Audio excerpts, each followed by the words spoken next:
Yeah, I think the simplicity of that, and hear it quite often talked about, is the pain and pleasure cycle. And so that's really helpful. So Yeah. let's something I love as well is values and living by your values. I talk about this a lot. And can we explain to the audience maybe a way that how does values, I guess, work? And if we're not living in alignment to our values, how does that play out? And maybe is there a practical tip of a way people can figure that out? Because that's a Oh, question I yeah. get asked a lot. Like, okay, so you say live in alignment with my values, but what are my values? How do I Yeah. know How do what I they do are? it? Yeah. Yeah. It's really, really so common, right? Because once upon a time, I did the same thing. Someone asked me my values. I'm like, I have no idea. What the hell's a value? So a value is something that you seek to be important to you. That's literally all it is. And your values are the things that you invest time, money, and resources into. So if you think about something that is not important to you right now, for anyone listening, just think about something that's not important to you. You don't care about that thing. Why do you not care about that thing? Because it's not important to you. You don't value it. If someone came up to you within your business, within your world, whatever it is, and said, hey, I think that you look stupid or whatever it is, and you didn't know that person, you didn't value them whatsoever, you would probably tell them to jog on. You'd be like, cool story. But maybe if someone that you really valued, maybe it's your husband or your daughter or whatever it is, said, hey, notice that you're putting on a few kgs, that could potentially hurt a lot. Why? Because you value that person, their opinion, right? So now if we find out, cool, so a value is something that I believe that is important to me. It's something that I want to invest my time, money, resources, and energy into. Well, how do I find out what they are? The perfect thing is look around your world. Look around your office right now. So for you, Beck, if you looked around your office and you wrote down 3 or 4 things, it's like, self-development, self-mastery, growth, something like that. I'm just going to take a wild guess. Yeah, because and lots of crystals. Yeah, and lots of crystals, right? So all these different things. Look around your life, find out what's going on, and you'll find out what you value. That's step one. But really, even then, it's like, well, that doesn't really give me that much to go to.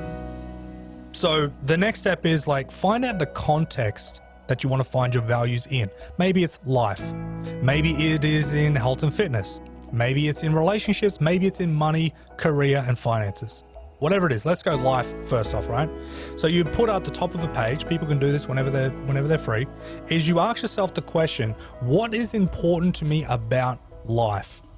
And then all you do is you just make one list, one giant list, and you write down all the things that's important to you. So maybe it's, health and fitness. Maybe it's adventure. Maybe it's love and connection. Maybe it's security and, safety. Maybe it's freedom.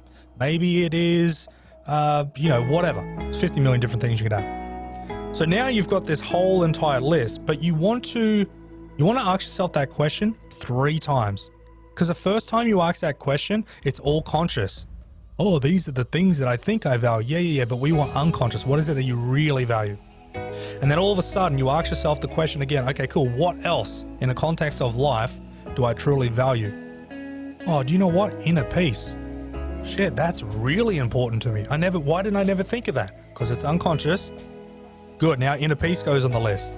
And then, you ask yourself again, what else is important to me? Do you know what? Helping other people out, when I help other people out, I feel like I'm literally on fire in the best way possible. Is that important to you? Yes, hugely. So you write all these things down.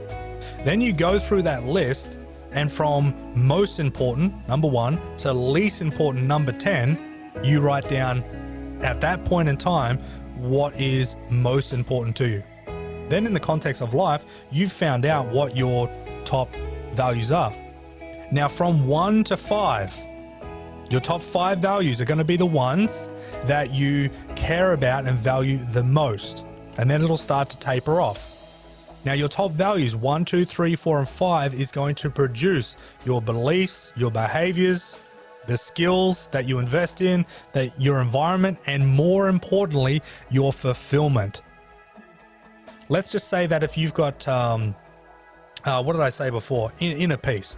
And it's right down the bottom of the list. And you're like, holy hell, that's actually really important to me. Was it more important than health? Well, if I didn't have my health, I wouldn't have inner peace. Okay, cool. So it's under health. So now it goes, health, and then it goes to inner peace. Yes. Well, if you're not doing things, if you're not consciously aware that your inner peace is very important to you, and you don't know that because it's unconscious, then what you're going to do is you're going to use that like a doormat. You'll step over it. You won't put it as a priority, and that causes conflict within the person's life. But guess what? If they're unconscious to it, they do not know. They just wake up and they've got conflict. So hopefully that helps out. Keep it simple. Oh, totally. That's write down a list. Great. I was just like listing in my brain while I was listening. Yep. I mean, I know mine is definitely health and fitness, and it has been for a very long time. And when I don't make time for that, or I get caught up in my business, which is another value, obviously serving and impacting. Yeah. And I feel out of alignment. I feel out of balance. I feel unfulfilled because it's such a big, important part of my life. And so it's so great to understand these things and really look at these things to be in alignment and be fulfilled. Yeah. Put it this way, right? If you do not know your values, it can potentially be like driving around with flat tires in your car.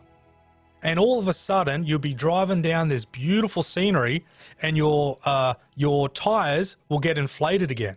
And you know the difference between driving on a flat tire and on like beautiful tires. It's like, oh my God, it's like driving a cloud.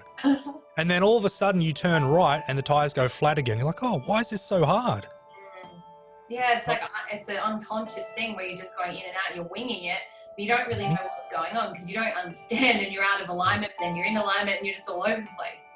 Put it this way, right? I got this bit of a, I don't know if it was advice or insight, whatever it was. It's like all conflict is values conflict.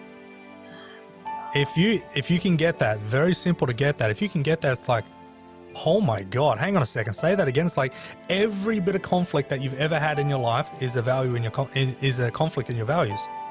So now if you know that little bit of a golden nugget, so to speak, that little bit of information, then you can start asking yourself the questions. Well, bloody hell, what's valuable to me? I'll find all my conflict, and it's a confronting but a beautiful thing at the same time. I always say to people, look, if I was going to get attacked by a tiger, and heaven forbid it happens, I really hope it doesn't. But if it was somewhere with a tiger around, I gotta be like, holy shit, I shouldn't have asked for this. But I would want to know where it's coming from.